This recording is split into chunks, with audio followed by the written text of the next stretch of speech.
everyone. This is Bethany. And this is Dalton. And this is Looking for the Middle. A podcast about stuff and things. Stuff and things. Or a Christian's guide to dating. Yes. And a modern one at that. My intros are way better. I just shoot from the hip and just throw it out there. Something. We are glad you're here, though, guys. We have spent the last probably 30 minutes kind of fine-tuning our outline here, and we really made some great progress in our alliteration skills. So we are excited for you guys to hear that here in a minute.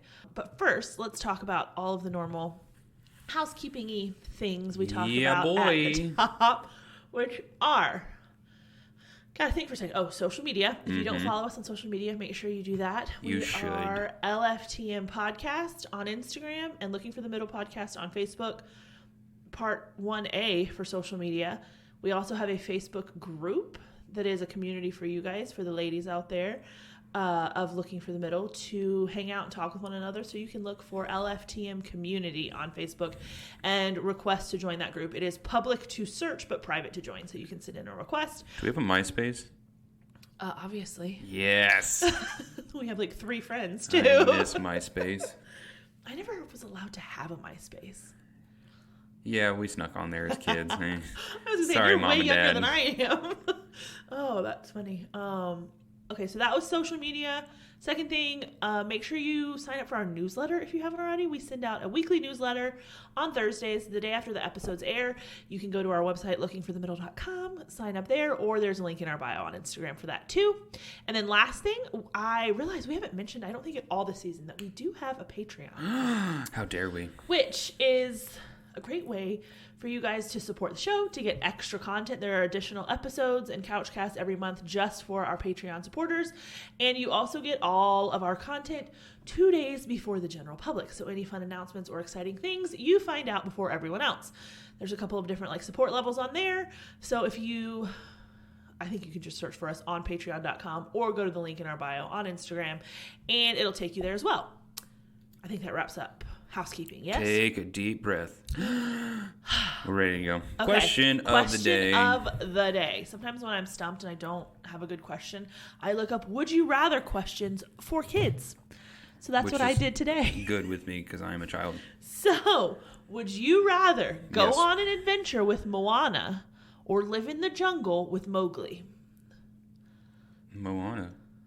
Why? First of all, that's one of my favorite movies of all time. I could Is sing it really? every song in that movie. I've seen it probably 100 times. I love Moana. I had no idea. I love it. Oh, that's funny. So, yeah, she adventures a lot better than Mowgli does. He's not the smartest child in the world. That's He gets lost point. That's easy. fair. He is tricked by all. Just because he beats up Shere Khan does not mean he's good All people. that. The tiger lived, so Fair point. he's not that good at it. And he abandoned the jungle for a girl anyway, so... I mean, I feel like that's pretty real life. You know? I mean, yeah, but... Moana's pretty epic. Okay, fine. I do like the music better in Moana. And I would say Moana too, but my answer is strictly from a very vain, girly standpoint of I don't want to have to deal with the bugs and the humidity in the jungle. I'd much rather be on the ocean. Now, hold on. If you would have said Baloo, Oh. completely different ballgame. As much as I love Moana, Baloo He's pretty is awesome. epic. That is a total bro right there. I would love to hang out with him. He's always around Mowgli, so you kind of That's not true. one and the other. Mowgli runs away Well, okay, fine. because Mowgli is a turd. Okay. Moving on. There we have it, guys. You didn't know that I was going to be so You took that- anti-Mowgli. I really didn't. I was 50-50 on what I thought you would pick. I had no idea it would be that easy of an answer for you. I was on academic team in elementary school. It was smart at one point. It was quick recall, so they'd ask you a question, you'd hit this little buzzer, and then you'd answer. I was not the smartest one on the team. I was smart enough to get on the team, but not the smartest one on the team. And by that I mean I was probably the dumbest one on the team. But they let me be on the quick recall team. Still don't understand why. Oh, dear. And they would ask all sorts of these math questions and deep questions that I would never know the answer to. But then they got to Disney. You were like, And one of them was I got this, asking, guys. what is the main character little boy in the Jungle Book? but I couldn't remember how to pronounce his name, so I kept going, Mobley? And they're like, I'm sorry, I couldn't hear you. Mobley? You're like, son, are you nervous? Can you pronounce that one more time? Mobley? I said both B and the G at the same time. They go, we don't know exactly what you're saying, so we're going to give that point away. And neither do I. And then the team on the other side said it, and I was like, that's what I said. I didn't say it. I was not confident. So I also have some trauma attached to that name, in case you were wondering. It just doesn't. I'm sorry. Moving on from my past trauma. I thought these kids' questions would be safe. I didn't mean for it to be like triggering. It's triggering. I hate that word. I do too. It's triggering so overused. Dumb word. Are you triggered? If I'm triggered, that means I just shot you. So, no, I'm not. Have you ever been triggered? I mean, at a gun range, not at a person, but at a target. Just making sure. Got it. I have many guns. Like you said, moving on. Moving on up. We are talking today about things that you should talk about before you get engaged. Ooh. So, I'm obviously thinking of this from a girl's perspective. You've met this guy. He seems awesome. Mm-hmm. You've been dating a while. And you're like, okay, now what? Like, what should be those defining things that are like, okay, if we get green lights on these, we're getting engaged. So, let's jump in. Let's jump into it. Okay. Backstory. You weren't even prepared for this backstory. Oh, yay. I've been here. Oh, that's true. Yeah. I mean, you know the story, but I have been here. I've been in the conversations preparing for engagement. Yep. It did not end necessarily how we wanted it to, but in God's providence, it ended exactly how he had planned it to, and I'm so thankful for that. So I've been here, and it's bringing up past conversations that I wish we would have done better, or maybe we did well. So I'm interested to go back through this and kind of mentally rehash some stuff, even if I'm not going to really talk about it. But I've been here, so don't at me if you're saying this single dude is up here talking about it. Been there, done that. That's good, yes, and that's good. So that's a good point, too. Feel free to interject those backstory things whenever, because a lot of my backstory was, like, current story in, like, previous seasons. So, like, everybody knows I was really close to being engaged in 2019. So, but it happened, like, they knew about it then as well. So 2016. Wow. It's been a few years. Overachiever. But really, that's a good thing to interject, because I know that stuff because we talk about stuff off the air all the time. But yeah, to keep people kind of in the loop on your perspective and all of that. So first thing we're going to talk about here is kind of taking a look at, okay, like past, present, and future. First big things you should probably talk about. So talking about the past, let's go there first. You had a really good way of summing up talking about your past.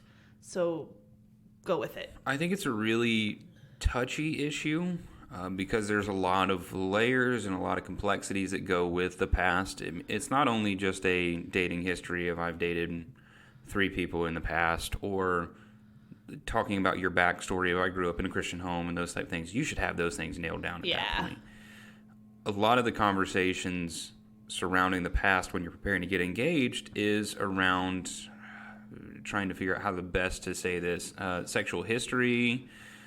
You can even go with dating history. And honestly, you can talk about people that you thought you loved in the past, because there's a layer to that as well.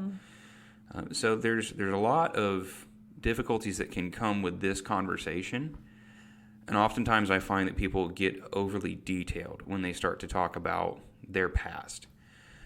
The problem that I have with getting overly detailed when you're diving into the past and talking about this is where I've been, what I've done, who I've been with, those type issues, you're developing an intimacy that I don't necessarily think is healthy in the pre-engagement or even sometimes in the engagement stage outside of premarital counseling. I am a big proponent of premarital counseling. I think every couple should have to do premarital counseling before they get married. Agreed. No exceptions. Hold on, pause. Question. I've heard of this more lately than I don't know if it's a new thing or if I'm just hearing about it more, is actually pre-engagement counseling.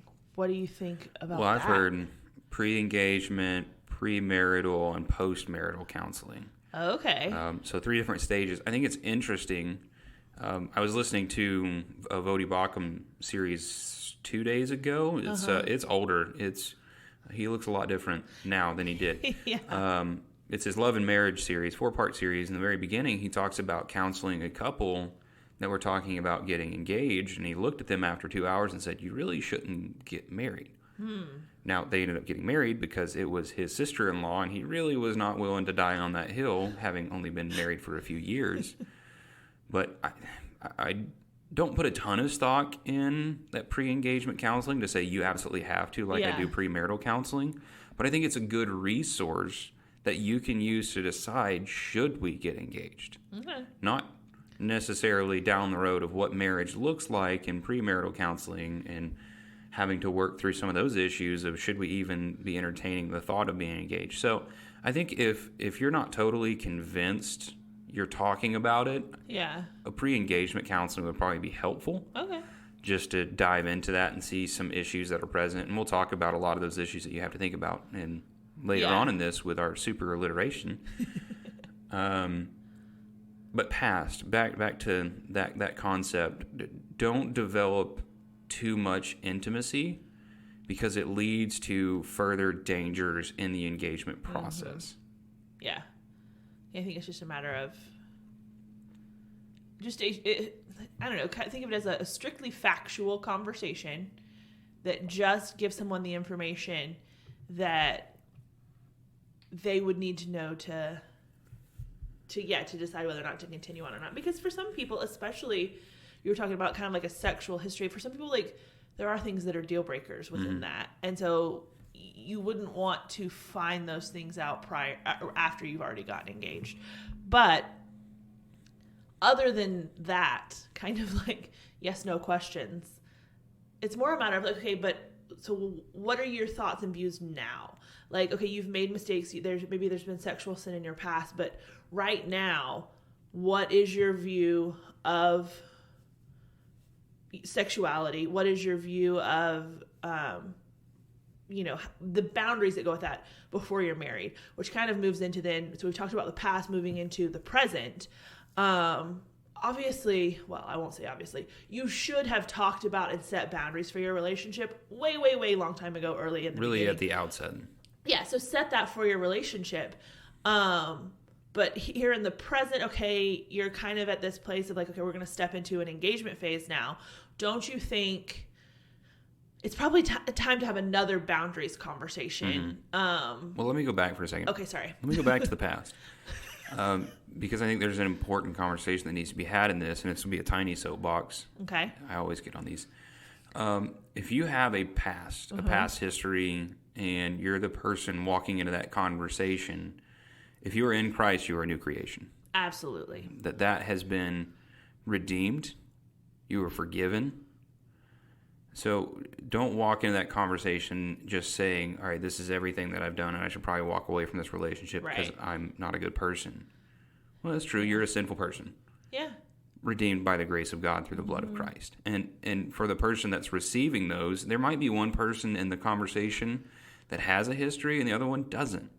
For the person that doesn't have a history, extend grace. Absolutely. In listening.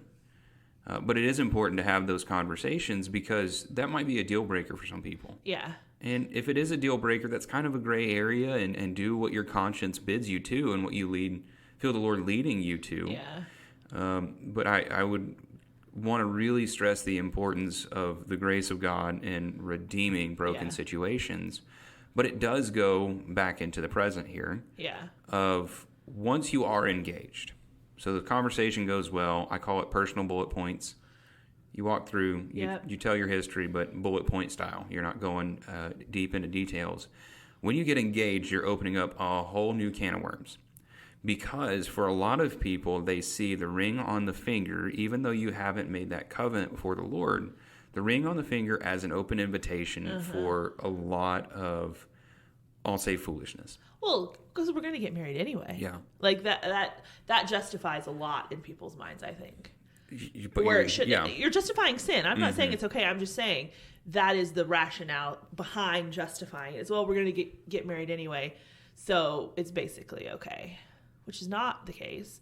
I also think part of that present conversation, talk about boundaries, set those things in place, but very quickly talk about when are we getting married? Mm-hmm. And I am of the opinion, and I know you are in favor of shorter engagements too, but I am of the opinion an engagement should last no longer than it takes to plan a wedding. Mm-hmm.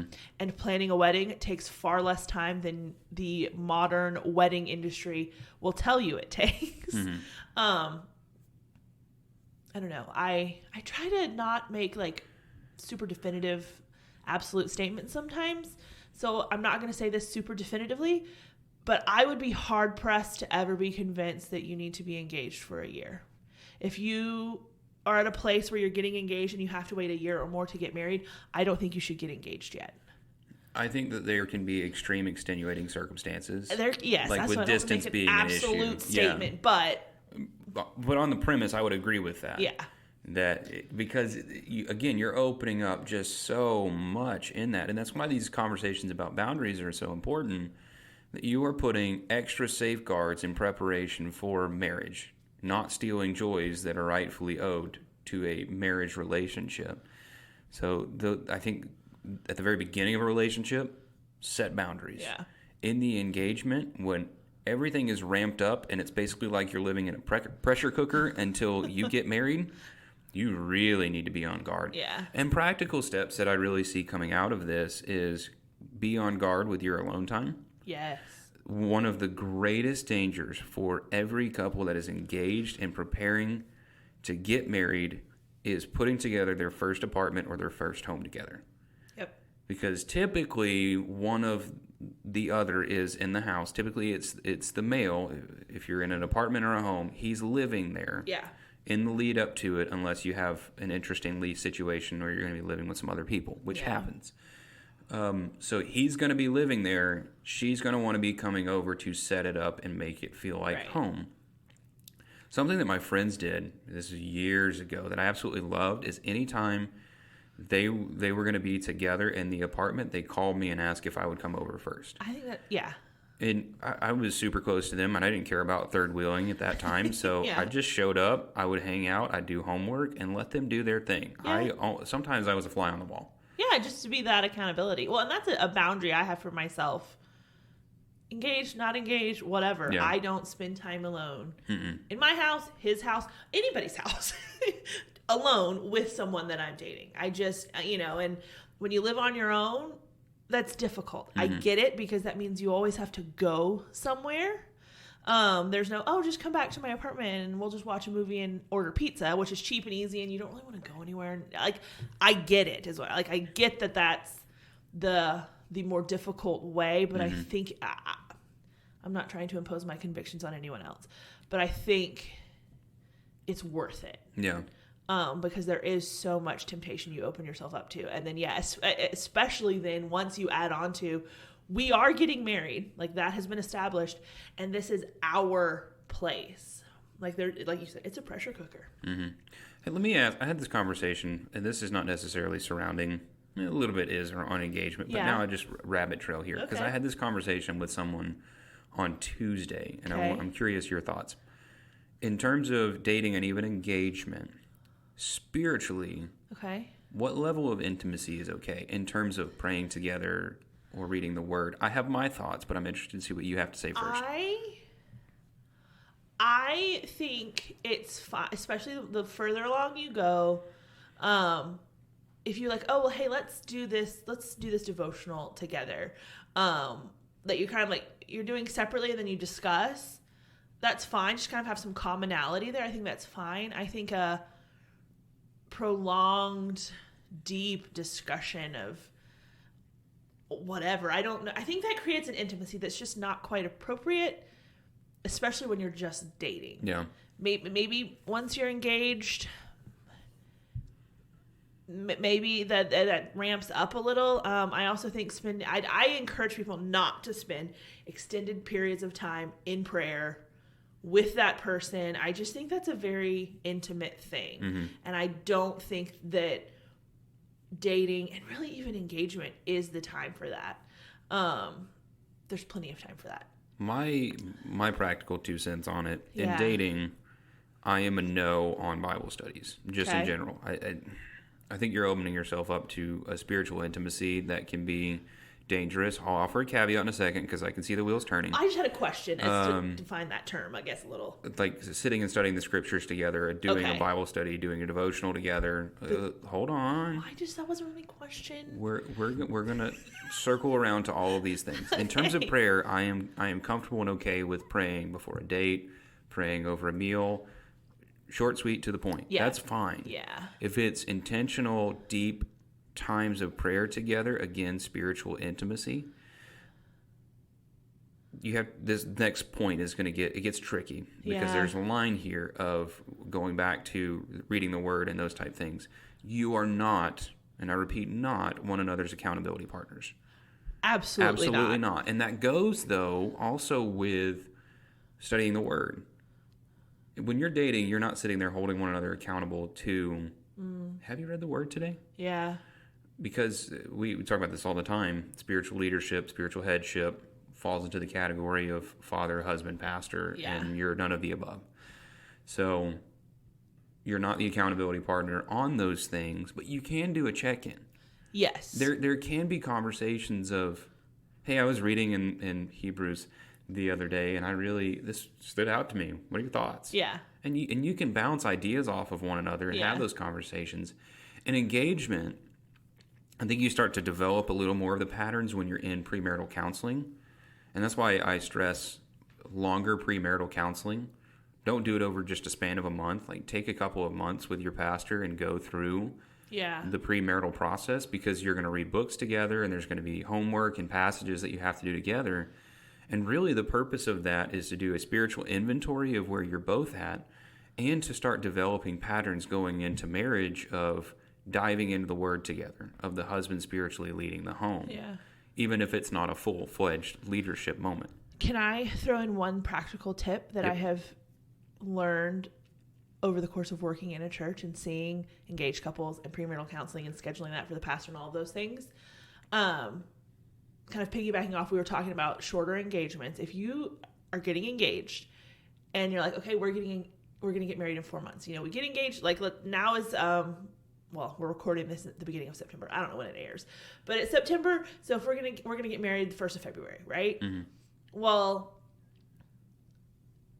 as soon as you get engaged, the other details are going to fall into place. Get with your pastor, the person who's marrying you, and get in premarital counseling. Because I have seen it to where they get engaged. They're like, okay, we're going to get married in 4 or 5 months. So they start getting the venue, they get the dress, they get the stuff, they have everything set. Like, the date is set, everything's reserved. And then they're like, oh, well, let's check in with the pastor and start getting some premarital counseling. And a lot of times, depending on the pastor's schedule, they may have to wait a couple weeks to kind of get that on the books and get started. And then you're meeting every week, and they've shrunk down this time frame. Sometimes where it's like 2 months before the wedding, they're starting premarital counseling, which doesn't give you a ton of time. It doesn't give you a ton of margin for if you have to miss a day or whatever. But also, at that point, you're going through premarital counseling, and I think part of that counseling is to, if there are any things that come up, to say, okay, we shouldn't get married. But if you're so close to the wedding date to where we've already spent all of this money, the invitations have been sent, there are people coming, and something comes up, I think there's a great temptation or pressure to overlook it because there's all this that's already happened. So once you get engaged, you've picked out a wedding date, I feel like step number 2 is get in premarital counseling. Get it, even if it's like, okay, well, we're going to start in 3 weeks, but get it on the schedule, because the longer you wait, I think it just kind of creates, one, you don't have as much time, like you were saying, to have that extended period, but also if something were to come up, you have created unnecessary issues in decisions you're going to have to make. Well, and if you jump directly into premarital counseling, it helps the planning process. True. So if you get in a fight over centerpieces, you can go straight to your pastor and his wife and say, we got in a fight over centerpieces. Can you help us work through that? Pastor's wife's going to be like, we did too, honey. Don't worry. Exactly. So you will learn from their example and from their shepherding of how to work through these things, because the planning process for a wedding is hard. Yeah. because you have a lot of money that's going out there. You've got a guy that really doesn't care about any of it except for the I do moment. And you got the girl that's trying to plan out her dream wedding that she's had in her head since she was 3. So there's a lot of pressure that's put on this. I think too much sometimes. I agree. But go into it knowing you are looking for godly leadership and shepherding through this season of people that have been there, done that, and can tell you from God's word and from experience how it ought to be. Yeah. I think that's key. Now, we have next on our list, we've been talking past, present, and future. I want to say this was purely for creativity, because all of these things, you can talk about them whenever you want and in whichever order you want. That is true. Future is important to know before you're getting engaged, and that might be one of the first things you talk about. Yeah. But you do need to think about what direction do you feel the Lord leading you as the man, you as the woman, and do those directions align at least somewhat? Yeah. If they're complete polar opposites of, well, I want to move to Uganda and be a missionary, well, I have absolutely no desire to leave my small town and I just want to work at the school, you've got problems. Yeah. Because God is not going to call the husband somewhere that the wife is not also called. Yeah. Now, there is always when these big conversations start off, one of them says, I feel called here, and the other one goes, well, let's talk about it because I'm not sure. And then through the process of talking it through, you realize, all right, I'm going to trust my husband. I feel that calling. I can see it in him. We're going to go. But if it's crystal clear to one of you that that is not the direction I'm going, you need to stop right there. And it's okay if it's not. Yeah. Like, it's just one of those things that you're like, okay, we don't line up on this. Mm-hmm. And both of those things are fine. But yeah, I think if either of you say, well, we'll just go and I'm going to change his mind or I'll change her mind, you're setting yourself up for hurt. Yeah, because it will probably still end. You will just be way more attached down the road. So know what you're looking for. Be flexible in that, but know what you're looking for and where you feel the Lord leading you. Yeah. And if you have no direction to your life whatsoever, I think that should be a little bit of cause for concern. Sure. Now, I'm not saying, hear me on this, that you have to have everything lined out. You know at this point how my 401k is going to build, salary-wise, where you're going to be in 5 years. I'm not saying that. But if you have absolutely no idea what you want to do, where you want to be, how you're going to make any ends meet, maybe go back and do some analyzing of your heart and figuring out where you're at. Yeah. So that's kind of a bigger one, but you do have the long-term and short-term of the future and talking about. So what are a few things you look for long-term, short-term, and how your futures align or don't align? Yeah. I think talking about kids is a big one, because once you have them, they're there to stay. And so, I mean, you want to talk about how many. If you want 2 kids and he wants 8, there probably should be a discussion in there about finding a good common ground. I think I'm just gonna hit some bullet points and then we can dive into it. That one, church involvement, what that looks like, and not even necessarily involvement, but like, are they plugged into a local church? Well, that, but then also like, okay, I come from a background of, I like smaller churches. I like, ones where you know everyone. So just kind of talking about not only like involvement, but like what kind of church are you going to like go to? Mm-hmm. And then community involvement is kind of an umbrella term, like another thing that I think you should talk about, whether that's volunteering, being involved in the community. Once you have kids, are they going to play sports? Like what things are important to your, maybe talking about like family culture is kind of maybe a good way of putting it. So that you're on the same page, because especially to the ladies, if you're not and you enter into a marriage where you're not, no, it's not your boyfriend's job to lead you. It's not your job to submit to your boyfriend. But once he's your husband, it is. Mm-hmm. And he shouldn't lord it over you, but like his decision goes at that point. And if you are not on the same page and you're going to resent him for that, you are setting yourself up for a world of hurt, because resenting your husband over things that he told you were the case before you got married is not cause for divorce. Mm-hmm. We just don't agree on anything. Well, you knew that ahead of time. But you went into it anyway. Exactly. So talk about these things.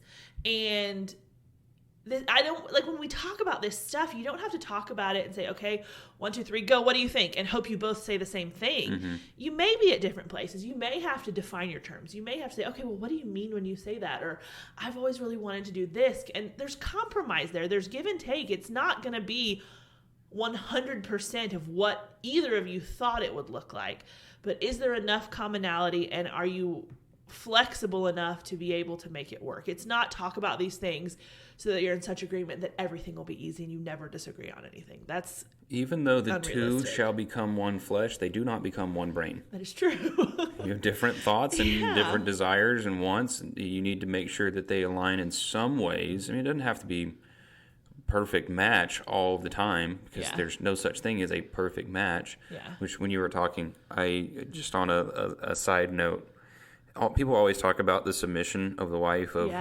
You have to submit to your husband, what he says goes, but no one ever talks about that the husband is to give himself up for the wife like Christ did for the church, laying down his preferences and sacrificing those things for the good of his bride. We need to learn to talk about both those things, but that's not what we're talking about today. I think we're going to talk about biblical manhood and womanhood later, so maybe we could put that in with that. We'll put a pin there. Okay. These things are important, though. You don't want to get married to someone. First of all, if you're a Christian couple, and this is a soapbox again, and you're saying we don't want to have kids, please don't get married, because there is a commission to all of mankind of being fruitful and multiplying. God talks about the fact that children are a blessing. They are a heritage from the Lord. So if you are completely opposed to kids, you need to work that out before you get married, because that is actually opposed to God's original design. Yeah. Now, caveat slightly, I agree with you, but I just want to, I think this can be a touchy subject a little bit, especially for a lot of girls. There may be medical reasons. There may be even there may be medical, that it's not safe, that you can't. Sure. We get that. That's not what we're talking about here. I think that's why adoption's so beautiful. Agreed. But I think anything outside of that is, I just don't want to have kids. It comes down to a selfishness of, because what you're really saying is, I don't want to be weighed down in that to mess up my life. I want to be able to go and do whatever I want to. And I think that appeals to our flesh, that appeals to our sinful nature, but it's also prevalent. I mean, that's all you hear in society is, you hear it in relation to marriage and kids. You go have fun, live your life, travel, do all the things you want to do before you're weighed down with a husband and kids, or you're tied down to a wife and kids or whatever. I hate that term. Me too. Tied down. You mean blessed? Yeah, but that's what you hear. Yeah. And when you hear something constantly that naturally feeds into your natural sinful heart, those two things together are quite the combination. So yeah, I agree. I just wanted to put that caveat. There are reasons, and we realize that, and we've talked in the past about how we can't caveat for every single situation. There's always something, but I did want to point that out. No, and I think it's a fair thing to point out. But to those that can't, I would say it's important to find different avenues through adoption, or even just how you relate to other people, of being involved in other families and serving them. So that's a fair caveat. Yeah. I do think it is important to discuss all of these things before you get married. And again, I'll say a lot of this is going to come up in premarital counseling, but you want to have a rough idea of where you're going before you get engaged. Yeah. Because in premarital counseling, that is, we're getting ready for the real deal. Yeah. This is, we're making sure we want to get ready for the real deal. Well, yeah, I mean, I feel like these things, once you get engaged, you're basically saying, hey, we have exhausted all the things we know to talk about and think about, and we think we're in a good place to get married. And then premarital counseling is kind of like saying, okay, well, we're going to bring in another set of eyes to look at this and make sure y'all don't have blind spots and you didn't forget something. So premarital counseling is not the time to come in and say, oh yeah, I've been wanting to talk about this, but now I'm going to bring it up. Like, talk about those things before you get engaged. And then premarital counseling is almost like a safeguard, a fail-safe, to have an objective third-party observer look and say, okay, yeah, y'all didn't miss anything, or, oh, you did, and here, let's talk about this some more. like talking about like community involvement and stuff. If like, let's say you have kids and you grew up playing, this one kind of brings all three kids, church involvement and community involvement. Like you grew up playing sports, you played travel ball. And so during the season, you had tournaments on the weekends. I mean, I played one season of travel basketball and we had tournaments on the weekends and there would be 9 a.m. Sunday morning games. Okay. Well, obviously, I mean, either you're going to skip out on your team that you made a commitment to, or you're not going to church, one or the other. And so it's really important to one of you that your kids have that sports experience and they're playing sports, and you spend half of your year, you know, if you win, you're missing church on Sunday. Mm-hmm. And then the other person says, well, no, like that's not something I want to prioritize over church attendance on Sunday. That's going to cause some major issues down the road of what your priorities are. And you need to be on the same page about that. Not once little Bobby gets to 5th grade and is wanting to play travel baseball or basketball or soccer, whatever other travel things there are. This is a conversation to have before you ever even get to that place. I, as the family minister, have my thoughts on what you just said, but I'm going to save all of y'all from me getting preachy, and we're just going to move on. You know what all of this is? What? Communication. Absolutely. Learning to communicate well. If you are approaching the idea of engagement because you have fun with this person, you think they look good, and you really enjoy being in their presence, they make you feel good about yourself. We have so many more things to work through. That's true. But if you are modeling, hey, we communicate really well, we really love the Lord and serve our church together well, we serve the Lord, and we communicate about everything that we should communicate about with good boundaries and good health, okay, then we're in a good spot, and I'm saying go for it. Yeah. But now we get to our super alliteration section. Yes, so we just came off of future. I'm going to realign some of these things, but I'm too lazy to change it in the notes. So let's go family, finances, fun, faith, and leave fight for the end. Okay. Or we can go faith first. Let's go faith first. Faith first? Faith first. Go for it. Get faith first. So you really need to have a conversation as you're preparing for engagement on the big things of the faith. The only reason we said faith is because we wanted to make it match with all the other letters. Because it goes into beliefs, theology, what you believe about the church. We're going to get on this conversation later on, so it's just going to be a bullet point. We're doing this in a later episode. But you need to make sure that you have common beliefs and common practices. Is it, do you disagree on primary issues, on salvation, on the church, on the deity of Christ and those type things? You need to walk away. Yeah.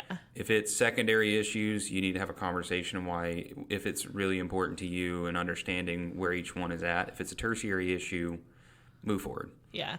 Well, and one thing to point out with this too, this is, things to talk about before you get engaged. They don't have to, all of these aren't things that you talk about right before you get engaged. Mm-hmm.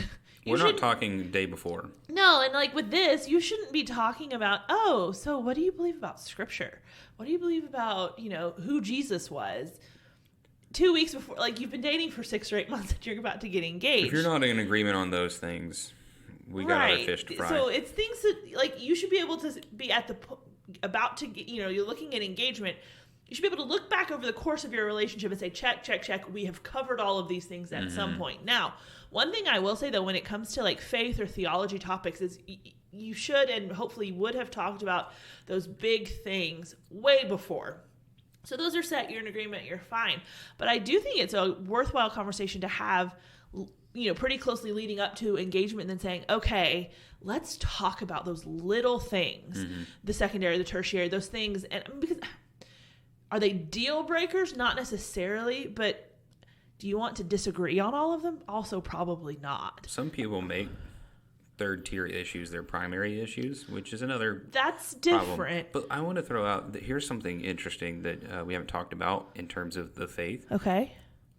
You have 2 people that go to 2 different churches. Maybe they didn't meet at church. Yeah. You got to have a conversation about that. That's actually been something I've seen, I think in the Facebook, it's probably been a couple months ago from when this is airing, but that was something that there were several questions kind of right in a row of okay, how do we find a church? My own personal thought, and I'm just going to throw this out there, there's no real backing other than this is just what sounds nice to me, partly because I'm super involved in church, and I like the idea of, instead of, oh, he's going to come to my church and try to assimilate, or I'm going to go to his church. I like, find your church. Mm-hmm. Start, depending on the situation, you know, if there are good churches in the area, like establish yourself as a couple from the get-go somewhere. But that's just Bethany's. I definitely don't think that's necessarily a rule. You have no, to it is live not by. at all. It's just Bethany's ideal. It's an option. Well, I still think it's okay to visit the other significant other's church. So go see, hey, what's his church like? Do I like it? You might fall in love with it. You might also hate it. Very true. And it might, you might look at it and say, there's no way I'm getting plugged in here. Yeah. There is no community, no fellowship, and the teaching is wonky. Yeah. And you have to have that honest conversation, and he might come visit your church and fall in love with it and want to go there. Great. And if it's, hey, we have some disagreements on the way the churches go, if it's not, again, primary issue, then you can start looking at other churches and saying, let's find a church where what you were describing, where it's our church. Yeah. I didn't come to his church or her church. It's our church. Yeah. This is a place that we're going to get plugged in. But you have to get plugged in.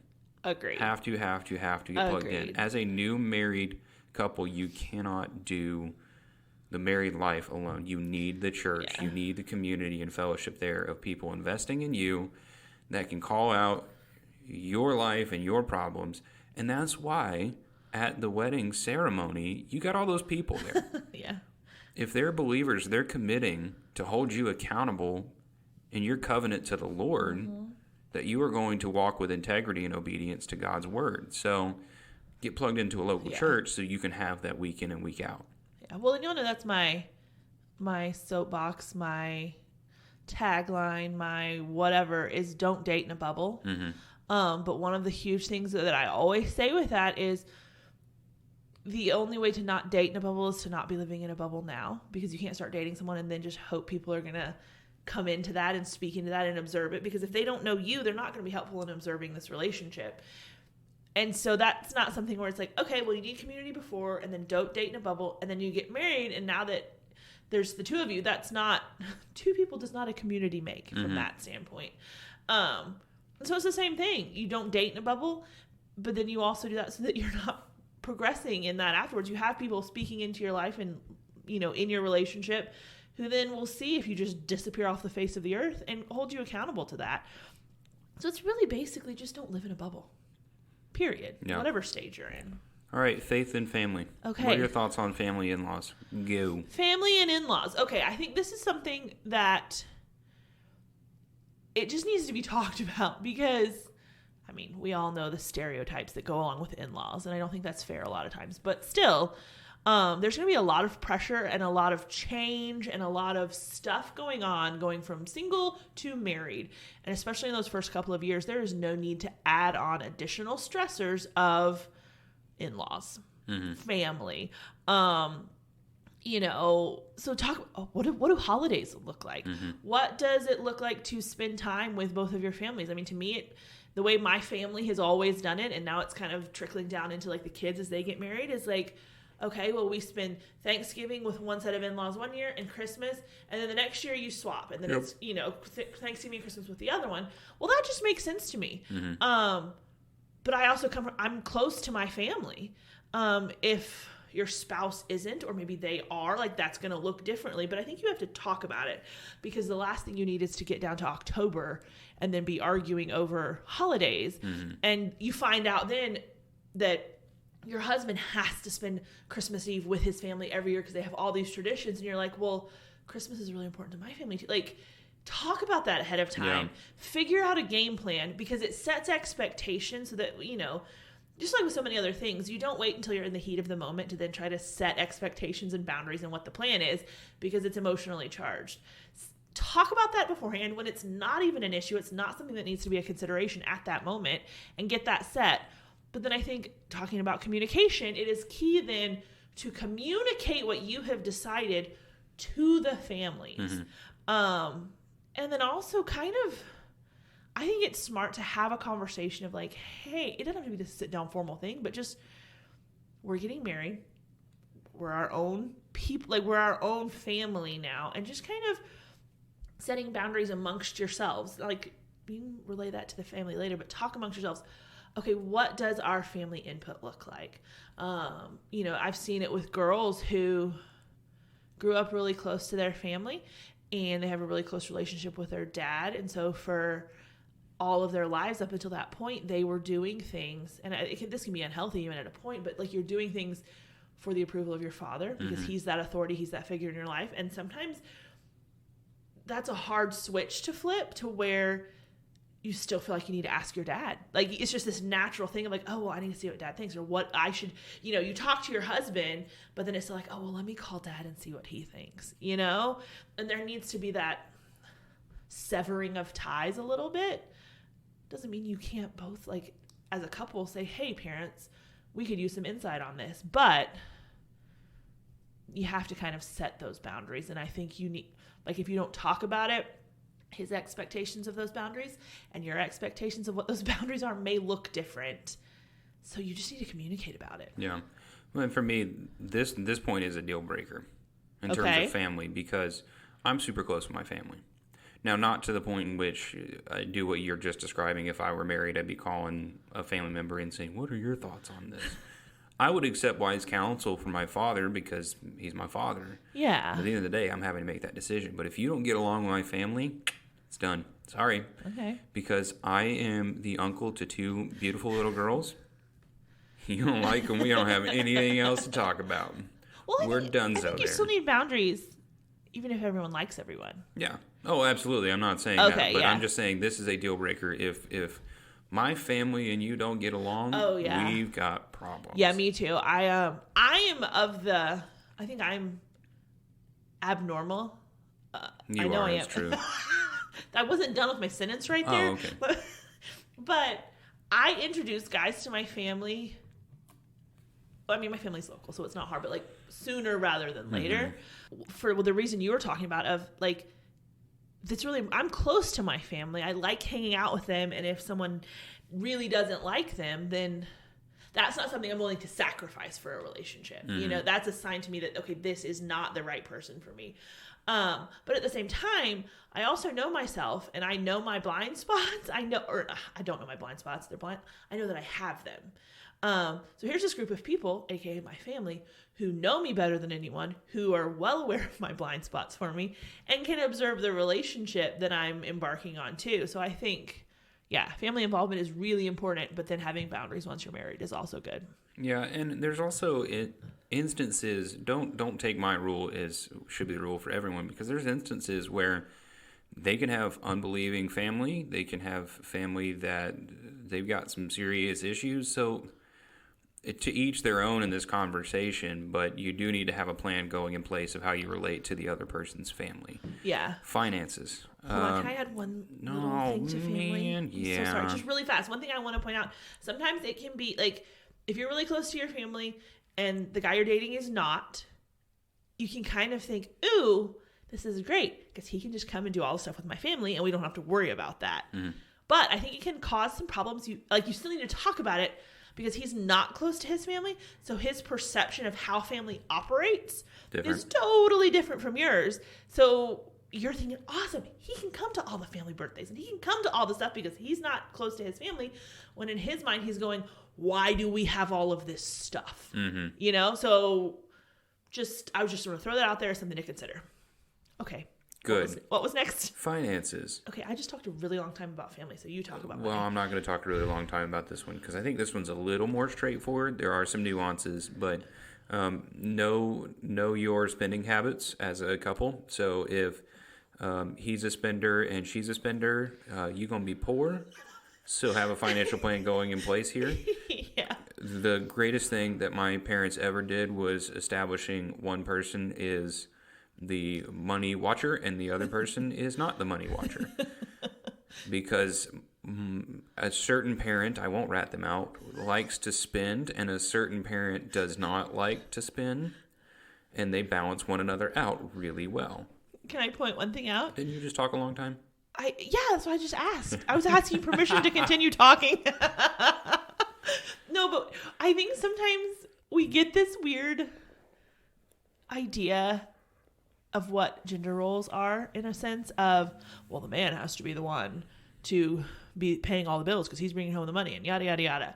I'm not asking you to rat out your parents. I'm just saying that's not something that I think has to be gender specific. If the girl is the saver and the organized one and the whatever, fine. You be the budgeter. You keep track of it. He doesn't have to worry about it.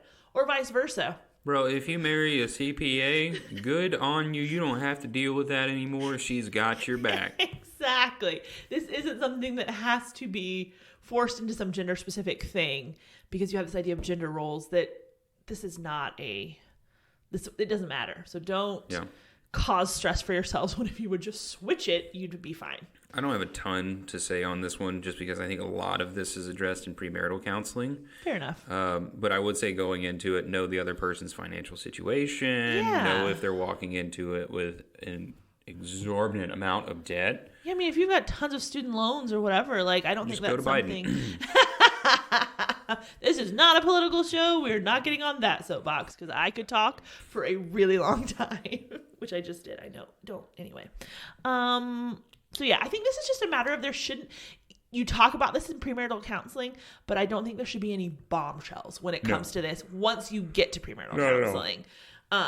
So yeah, okay. I am completely lost now as to what we've talked about and what we haven't. So tell me what's next. We are moving on to fun. Fun, finally. Common interest and downtime. Yeah.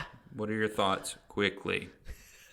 Yeah, we are already at like 51 minutes. Again, I think this is one that you will have talked about. I don't know. This does not especially have to be a sit down, formal conversation of please spell out what the first 5 years of our marriage are going to look like and all of our downtime and what we're going to do. This is just a matter of observing over the course of your relationship. Do your life rhythms match up? Mm-hmm. If you want to go out all of the time and you're super extroverted and you're super hang out with friends all the time, have people over all the time, fine. There's nothing wrong with that. But if your significant other is super introverted and never wants to go anywhere, doesn't like having people over all the time, whatever, that's also fine. Mm-hmm.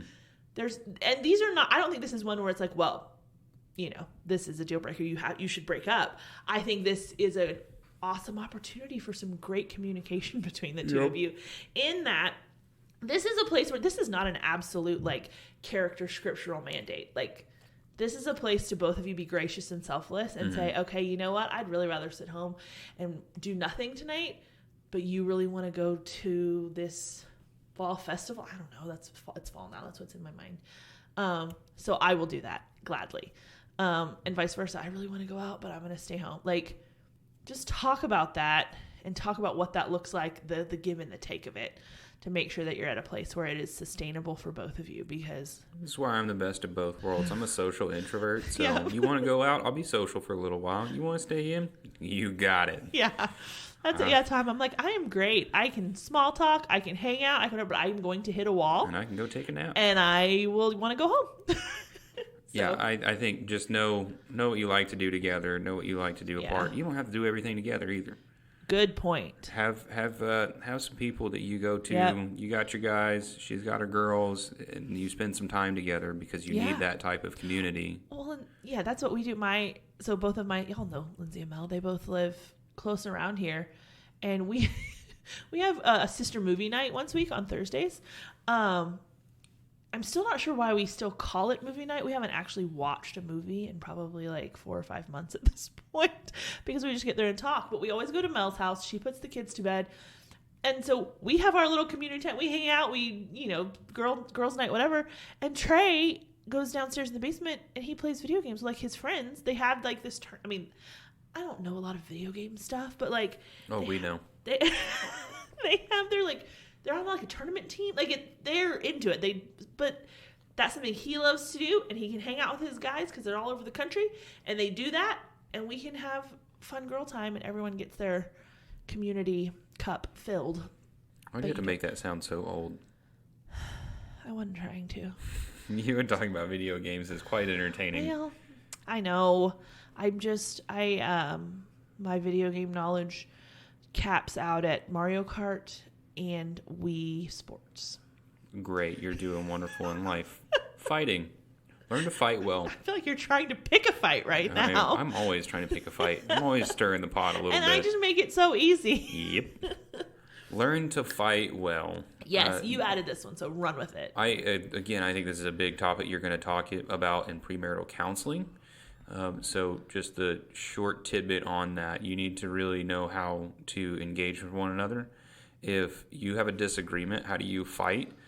How do you interact with one another when you're upset and angry? And if you're the type of couple walking into engagement that says, we never fight, you're either lying to me or you don't talk. So one of the two is a problem that you need to address. But do you fight well? Do you argue well? Do you repent when you get angry with one another? Do you confess that to one another? Have you learned not to raise your voice or not to be emotionally manipulative? There's a lot that goes into that, but know how the other person fights and how the other person gets angry and how they respond to that, because, it's going to do you so much good in the first few years of marriage. Yeah. When you get into marriage, you are two sinners with your own preferences trying to merge the two things together to become one.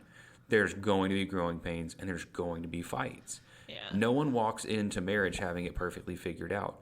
No one goes down the road 30 years in marriage and has it perfectly figured out. So you're going to fight. How well do you fight with one another? Yeah. I feel like, to me, a sign of a healthy relationship is not, we never fight. It's, how do you fight? Mm-hmm.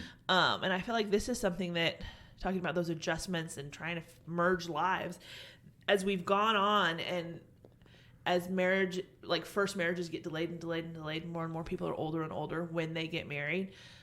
We don't really have, like, it used to be that the stereotypical thing was you grow up, you go to school, you go to college, you get married.